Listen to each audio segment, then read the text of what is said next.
All right. So for those of you who don't know, Antonio Pigafetta was the first. He was one of the crew members that came with Magellan's voyages around the world to find another route to the Spice Islands. And when Magellan's crew stumbled upon the archipelago of what is present day Philippines, because back then it wasn't called the Philippines, they were just a bunch of sultanate nations and tribes and all that stuff, right?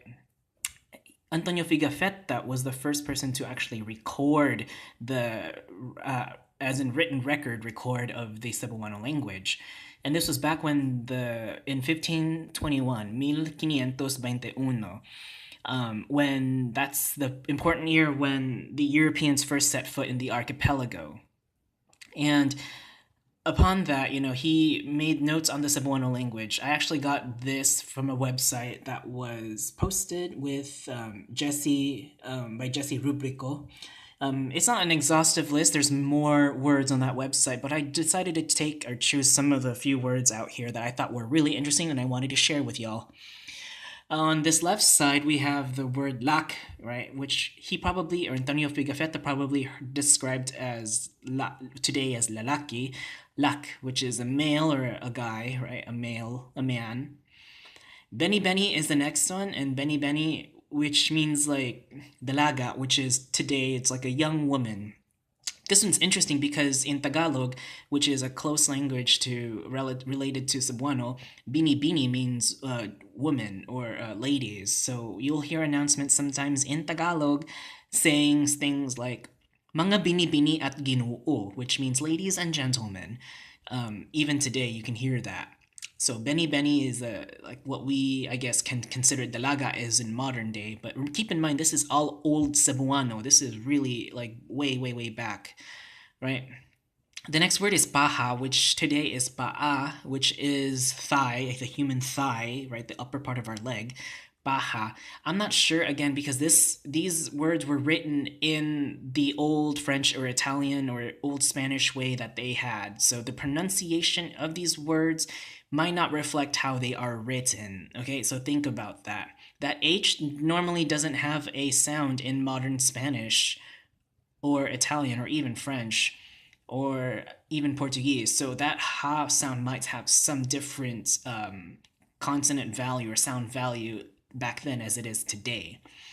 The next one is interesting because it's written with an E and an X, and then dugos actually means honey, but I think it's pronounced as dughush, dughush, dughush, or something like that because that unstressed vowel with the front to back rounded vowels or back to front rounded vowels. I guess it has that kind of connotation.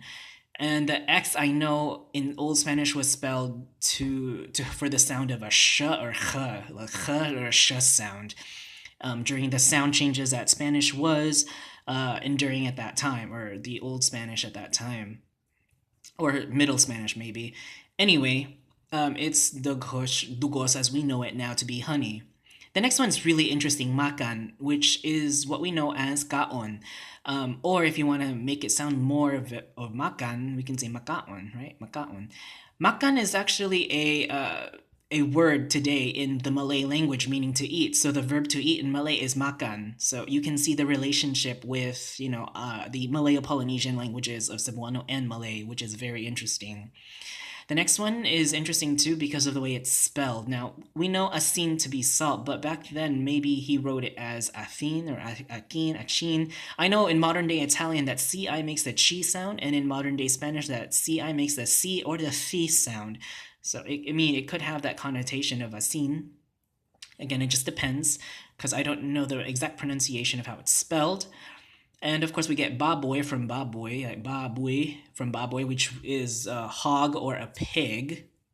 And the last one on that column is manok, right? But in Italian, I know in modern day Italian that ch makes the g sound, so I can understand why. But the vowel again, it changed from that round front to back rounded, round to front, front to round to front vowel, right? Monok, monoch, or monok. I don't know how to pronounce it. Monok, maybe, but we know it as manok now.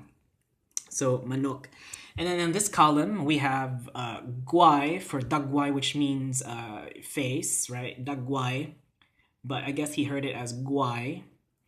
Bagha for abaga, which means shoulder, right? Bagha, abaga, or abaga, right? Klayo, this is interesting. Klayo for kalayo, which means fire. Maybe he didn't hear the vowel, or maybe there was a consonant cluster, because consonant clusters like that are rare now in Cebuano, unless it was a borrowed consonant from a foreign language. So klayo. And this one, raya, which means raha. And Raya, I think it has some Indo Sanskrit origin, Raya, which means it's like a Raja, some sort of Muslim sultanate or Islamic sultanate, Raja. But the J sound doesn't exist in Cebuano, so we know it as as a ha, right? Raya or Raha, right? So you can see the origin and you can see the relationship there. And last but not least, we have Iro, which is dog. Interestingly enough, Ayam and Ido, right? They also exist in other Visayan languages like Masbateño. So Ido and Ayam, they mean dog today in those languages, those Visayan languages. And that's the beauty about like notes about these old Cebuano, which I just think it's really interesting.